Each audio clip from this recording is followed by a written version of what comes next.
Welcome to another episode of eBay Scavengers. This is episode number 25 on ebayscavengers.com, Trash to Cash.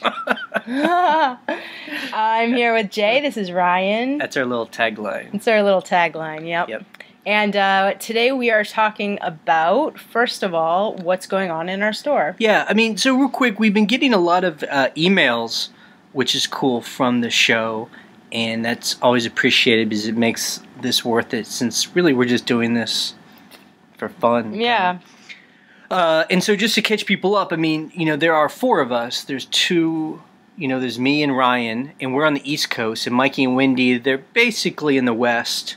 Each have stores, and we make a living on eBay. We all quit our jobs in like our early 30s or whatever, and late 20s. And we decided just to scavenge. To live off the great waste in this country, and eBay is a great way to do that, Yeah, I think all of us just were tired of working for other people and not having our time. So basically, eBay kind of helps us have independence, but also be able to make money and travel and, right. to do things that are more interesting than just, have a job. Yeah, just take back our time. And so I'm just kind of catching people up in case they're coming in to this new. And then every week we try and do 2 podcasts. We try and keep them short and to the point, about 20 minutes long. One podcast is what we're doing now, and that's How Was Our Week, where we just talk about what's going on at the moment. And then the second podcast is, on a topic, like a how-to or an interview, which we're just about to do with Ryan's mom. So we'll do that next. Yep.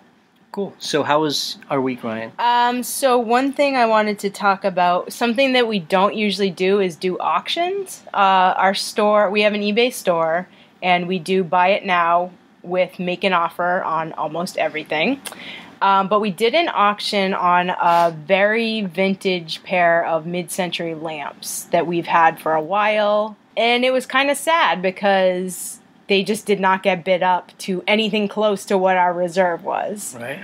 We were trying to sell them for $500, and the auction ended at $77. So, I guess professional eBayers would call us babies, but it's just like, that's just why I hate auctions. Wait a second. We are professional eBayers, so I will back up and correct you on that. Yeah. But auctions work for some things, and auctions don't work for other things. And, right. A lot of people don't put reserves on their auctions, so they would have sold those for $77, which I do not want to do because I paid more than that for them, So right. There's a lot of factors to it. So, the way we work is we put everything, buy it now with make me an offer. We re-listed these lamps at $500, and basically we just have to store them, and they will just sit there.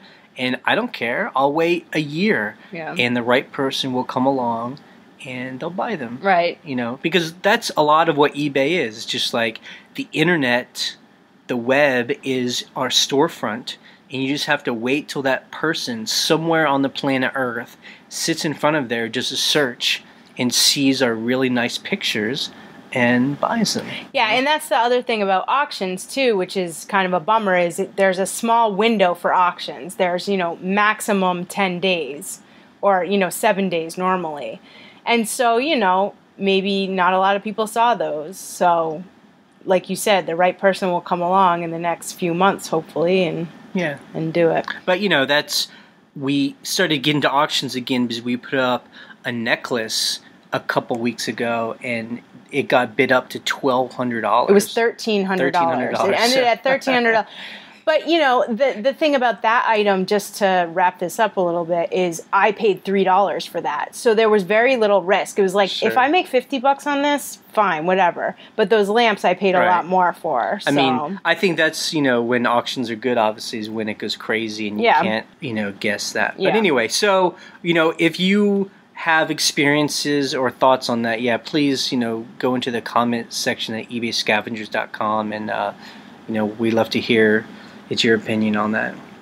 So the next thing I wanted to talk about was we actually decided to rent a storage space in town. Now, we do have storage for a lot of our items, but the problem was that our house was becoming what we always refer to as like a hoarder's house, where, I mean, we always joke about it where we're like, there's those eBayers who don't get stuff up and they go to yard sales and just buy. And I mean, we're good at listing, but, we buy bulky items now. We buy big things, we buy lots of things, Well, I mean, it's not only that, is that it's the summertime now. I mean, spring and summertime. So flea markets and yard sales have been going crazy. You just can't pass up good deals. I mean, we went to I don't know, it's what it was. It was like a builder supply place where they had a bunch of recycled materials. Right. And we bought 2 huge carts of old fabric.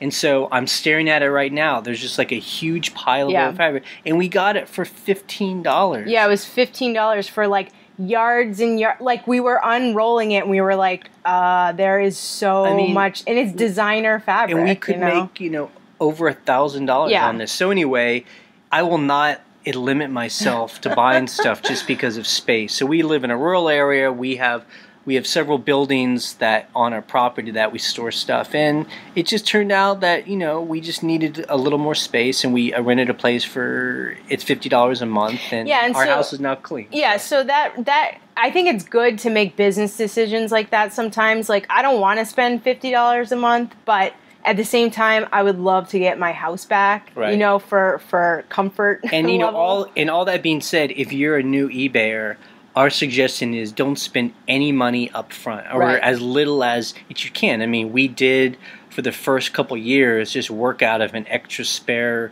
bedroom that we had, and then like an old shed we had in the back. I mean, so we were very. I mean, the way you want to start out is very down and dirty. Like you just got to get started. But for us right now, like this is our main living. This is what we do. And and we know how much money we make and how much we can afford. So so that was good. I was actually very happy with that. So what else you got? The next topic I want to broach is eBay changed the best offer program, or it's slowly changing it on some categories. So we sold a little piece of artwork to someone, and someone gave us a best offer. And what was weird was I accepted her offer, and I was ready to send an invoice because that's the next step, and eBay wouldn't let me. And then Jay said, I think there's like a new thing happening where someone can send out, say, 3 offers or however many offers. To 3 different buyers, sellers. 3 different sellers, like I want this, this, this.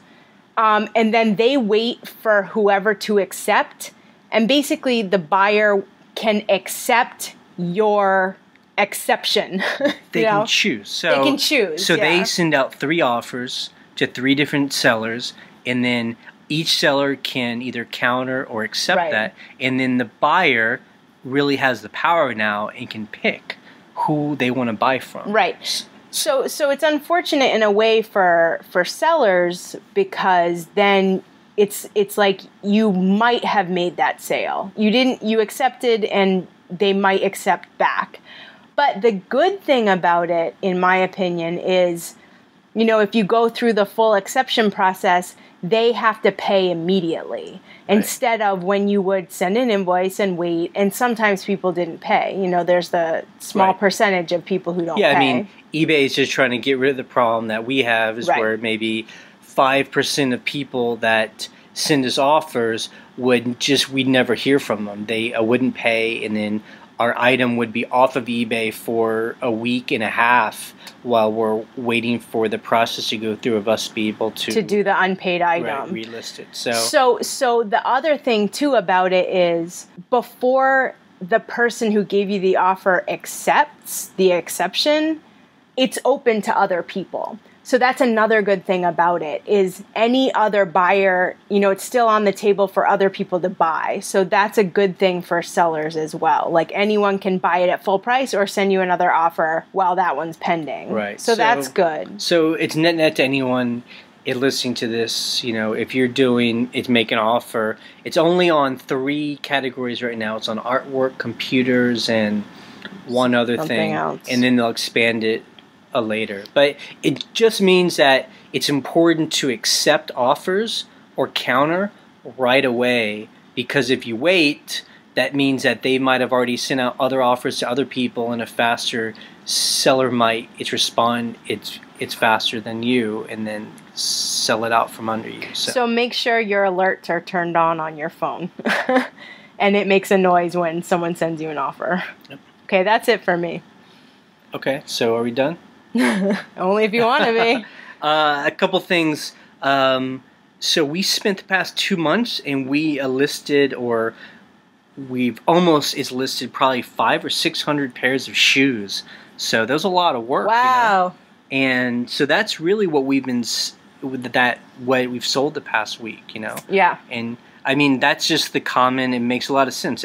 If you're going to list a lot of one thing, that's probably what's going to sell. That's, I think, a good strategy for us is that we'll just have like a big pile of one thing, and we'll just concentrate on that. So it's kind of streamlined, you know, cleaning them, photographing them, and listing them, and then selling them. Yeah, and then get it all up. Yeah. So I think, you know, if you're struggling with how to handle a big pile of stuff, that's what we do, is we do it in categories. Just because then it's easier to list. Yeah. Absolutely. I mean, it depends on what level of quantity you're doing, but you don't want to switch a pair of boots, a lamp, whatever. It's like, do all jackets, do all shoes, do all purses, do all whatever. Just when you're writing listings, it's so much easier to just get in the groove, and then you don't have to change the category and all that stuff. So yeah, I agree with that.